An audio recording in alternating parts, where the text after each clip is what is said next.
Is there good thing? Yes! Woohoo! Victory! Hey, Crash, you're in. 5, 4, 3, 2, 1.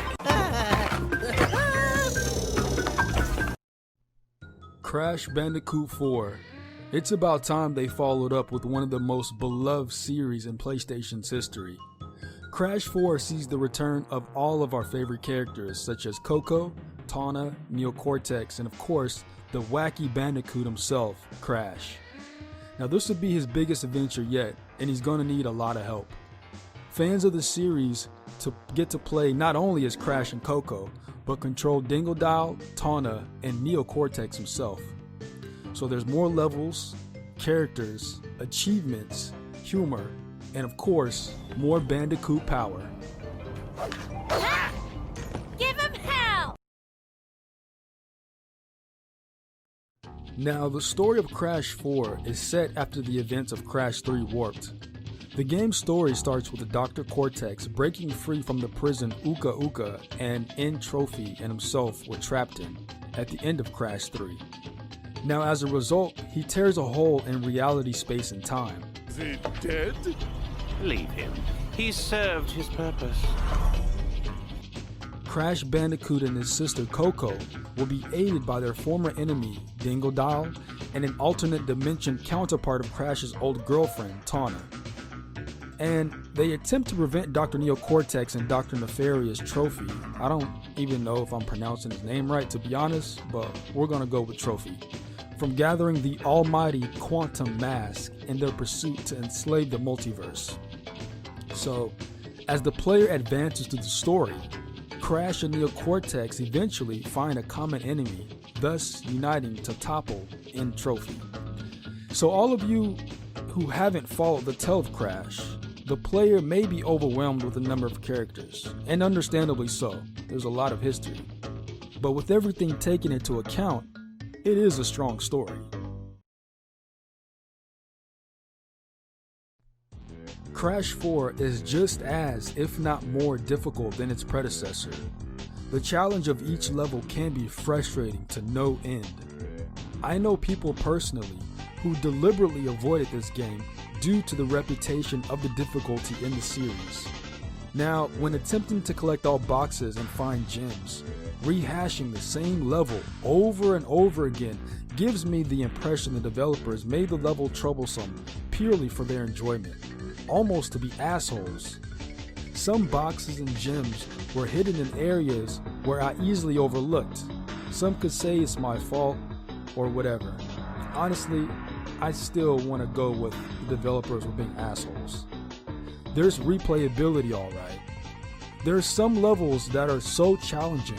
For a second, I felt sorry for all the kids attempting Crash 4 for the first time. It's insane.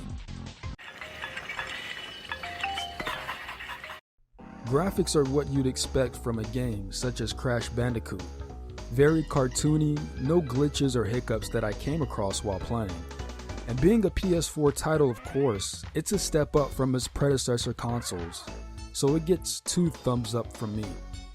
Now, sort of a side note for the graphics, when you acquire a new skin for Crash or Coco, the graphics for that character are sort of adjusted. So you get to play the old school PS1 Crash skin in the modern day. It's very nostalgic. It's a minor note, I know, but it's something I thought to bring up. Anyways, continuing on.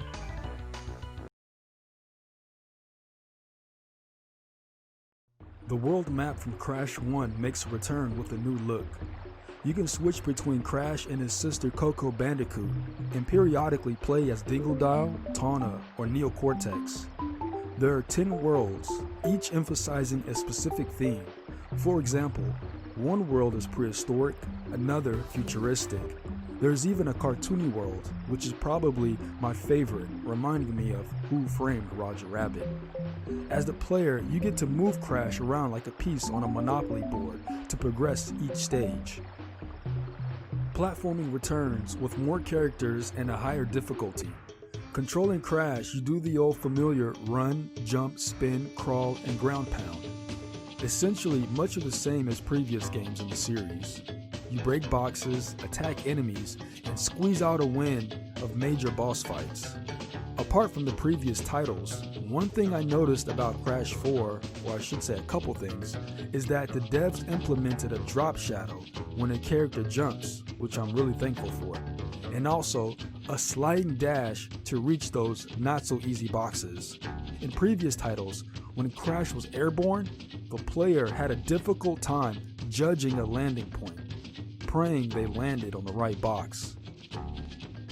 Now, each level contains a sum of 6 gems and an inverted version of the same level with the same number of gems. Once you complete a stage, you automatically unlock inverted mode. This allows you to take levels you played before and mirrors them. In addition, inverted mode completely changes the art style. Some stages contain flashback tapes, unlocking a secret level or secret levels of literal flashbacks of when Neocortex was doing tests on Crash Bandicoot. Colored gems make a return as well, and of course, they're a bit tricky to unlock. The Quantum Mask are special and aid characters in each level.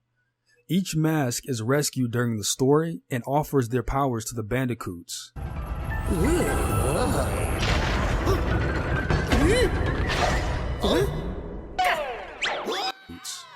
A mask will help you traverse obstacles during a certain segment. It leaves when the segment is traversed. Each mask has a specific property that dictates how it assists players overcoming an obstacle. For example, Lonnie Loli Mask can phase objects in and out of existence. Next, the Kapuna Wa Mask slows down time, making it easier to jump across fast-moving platforms and avoid fast enemies. After that, you have the Econo Mask. This mask allows the wearer to spin violently, breaking locked crates and knocking back projectiles.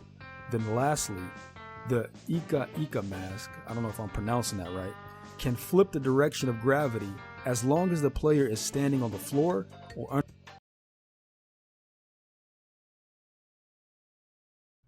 Clearly, the target here is primarily my demo. Individuals who grew up playing Crash Bandicoot in the late 90s. Secondary audience are those who enjoy platformers and or adventure games. But honestly, Crash Bandicoot is a game each and every single gamer can enjoy, no matter what race, religion, or even color. This is probably why he's universally loved.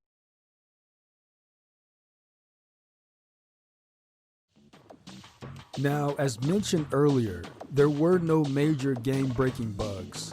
Nothing to hinder my progress, but me being picky, the difficulty of the levels is what bothered me. It feels almost tedious once you're on the hunt for boxes and hidden gems.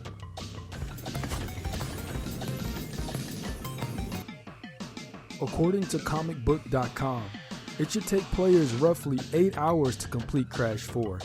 Of course, this depends on whether or not you decide to collect all boxes, gems, relics, and skins. However, doing this will put you well above the 8-hour mark.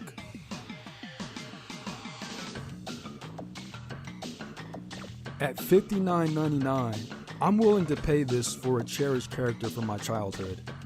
As mentioned prior, with all the content contained alongside massive replayability, I'd say the price is justified. The name Crash Bandicoot alone is high value. That, coupled with the hours of gameplay, all I can say is, take my money. Crash Bandicoot 4 It's About Time was a long time coming, and fans of the series stood by patiently waiting, year after year for a follow-up, and it's finally here. Despite the fact that we're all much older now, we'll always have a soft spot for Crash Bandicoot. And if they never make another Crash Bandicoot game again, I'm satisfied with this final product. Crash 4 is a nostalgic treat, with over-the-top difficulty, adding tons of replay value. I highly recommend it. You guys be sure to like this video, share, subscribe, do all that cool stuff, and I'll catch you guys later. Peace.